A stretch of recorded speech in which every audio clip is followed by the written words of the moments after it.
സ്നേഹമുള്ള പ്രേക്ഷകരെ, 2025 ക്രിസ്മസ് നാളുകൾ അടുത്തു വരുന്ന ഈ സന്ദർഭത്തിൽ ആഗോള ഐക്യസഭ എന്ന യുണൈറ്റഡ് ചർച്ച് ഇൻ്റർനാഷണലിൻ്റെ മെട്രോപൊളിറ്റൻ ആർച്ച് ബിഷപ്പ് എന്നുള്ള നിലയിൽ നിങ്ങളോട് ഈ ക്രിസ്മസ് നാളുകളിൽ സ്നേഹത്തിൻ്റെയും സാഹോദര്യത്തിൻ്റെയും സന്ദേശം അറിയിക്കുക എന്നുള്ളതാണ് എനിക്ക് ലഭിച്ചിരിക്കുന്ന കർത്തവ്യം. ക്രിസ്തു ജനനം സംഭവിച്ചിട്ട് 2020 വർഷത്തിലേറെ കഴിഞ്ഞുവെന്ന് ഏറെക്കുറെ പറയാം. കാരണം കൃത്യമായി ക്രിസ്തുവിൻ്റെ ജനനത്തെപ്പറ്റി വ്യക്തമായ ചരിത്രരേഖകളില്ല എന്നുള്ളത് കൊണ്ട് തന്നെ. എന്നാൽ ലോകം മുഴുവനും ഈ ക്രിസ്മസ് ആഘോഷിക്കുന്നു എന്നുള്ളത് യാഥാർത്ഥ്യവുമാണ്.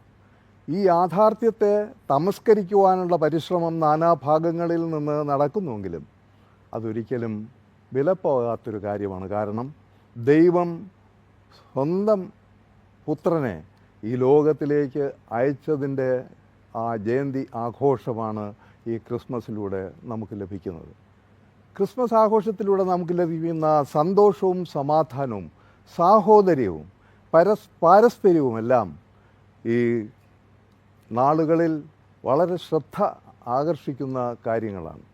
ലോകം മുഴുവനും അസമത്വവും പ്രതികൂലങ്ങളും ഒക്കെ ഉണ്ടായാലും, എന്തെല്ലാം തരത്തിലുള്ള യുദ്ധങ്ങളോ മറ്റേതെങ്കിലും തരത്തിലുള്ള ബുദ്ധിമുട്ടുകളോ ഉണ്ടായാൽ തന്നെയും ഈ ക്രിസ്മസ് ആഘോഷം എന്നുള്ളത് നിലയ്ക്കാത്ത ഒരു യാഥാർത്ഥ്യമായി നിലകൊള്ളുകയാണ്. കാരണം 700 വർഷങ്ങൾക്ക് ശേഷം ഉണ്ടായ പ്രവചന നിവൃത്തിയാണ് ഈ ക്രിസ്മസ്, അതായത് ക്രിസ്തുവിൻ്റെ ജനനം.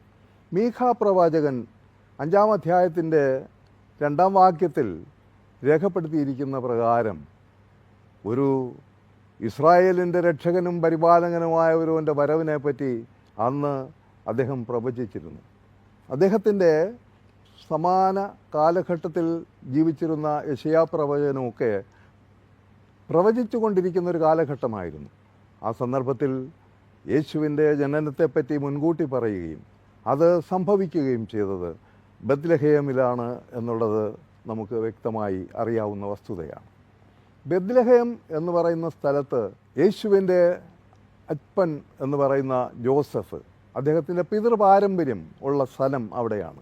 അവിടത്തേക്ക് അദ്ദേഹം പേർവഴി ചാർത്തുന്ന ആവശ്യത്തിന് വേണ്ടി, അതായത് ജനസംഖ്യാ കണക്കെടുപ്പ് നടക്കുന്ന സന്ദർഭത്തിലേക്ക് അവിടെ വരേണ്ടി വന്നു. 80 മൈലോളം വാഹനമൃഗത്തിൽ ഗർഭിണിയായ ഭാര്യയുമായിട്ടാണ് അദ്ദേഹം യാത്ര ചെയ്ത് അവിടെ എത്തുന്നത്. അവിടെ എത്തുമ്പോഴേക്കും പ്രസവത്തിനുള്ള കാലം പൂർണ്ണമായി കഴിഞ്ഞു. അത് സംഭവിക്കുന്നു. പ്രസവം കഴിഞ്ഞ് ആ കുഞ്ഞിനെ ഒരു പശുത്തൊട്ടിയിൽ കിടത്തുകയും ചെയ്യുന്നു. ഈ പശുത്തൊട്ടി എന്ന് പറയുമ്പോൾ നാം ഇപ്പോൾ പുല്ലൂട്ടി എന്നോ അല്ലെങ്കിൽ തൊഴുത്തിലുള്ള ഒരു പശുവിന് വേണ്ടി കെട്ടുന്ന വയ്ക്കലിടുവാനുള്ള ഒരു സ്ഥലമായിട്ടോ പരിഗണിക്കരുത്. യാത്രക്കാർ വാഹനമൃഗങ്ങളിൽ വന്നു കഴിയുമ്പോൾ ആ ആളുകൾക്ക് താമസിക്കുവാൻ വഴിയമ്പലങ്ങൾ ഒരുക്കാറുണ്ട്. ആ വഴിയമ്പലങ്ങളിൽ അതിൻ്റെ പരിസരത്തായിട്ട് മൃഗങ്ങൾക്ക്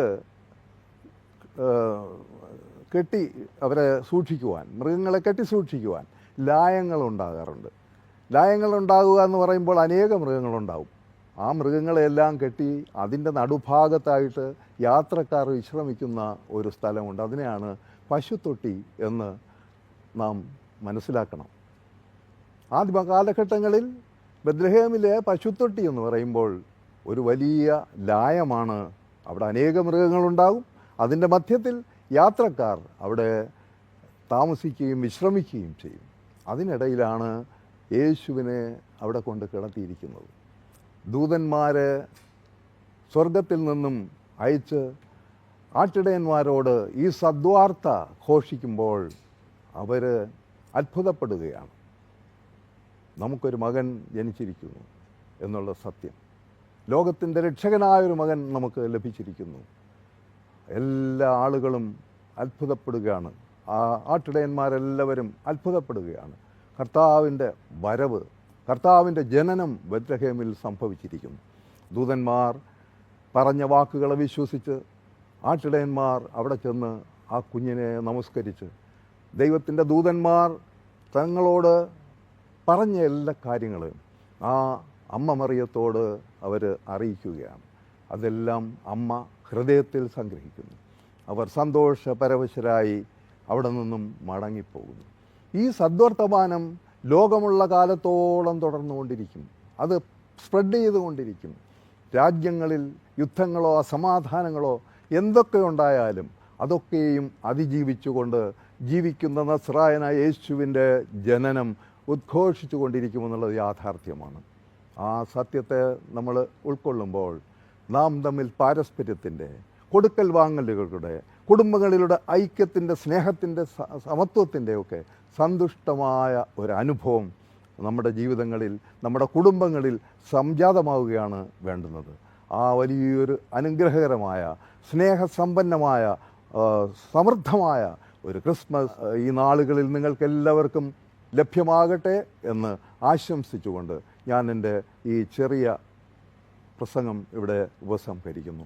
ദൈവം നിങ്ങളെ എല്ലാവരെയും സമൃദ്ധമായി അനുഗ്രഹിക്കുമാറാകട്ടെ. ആമേൻ.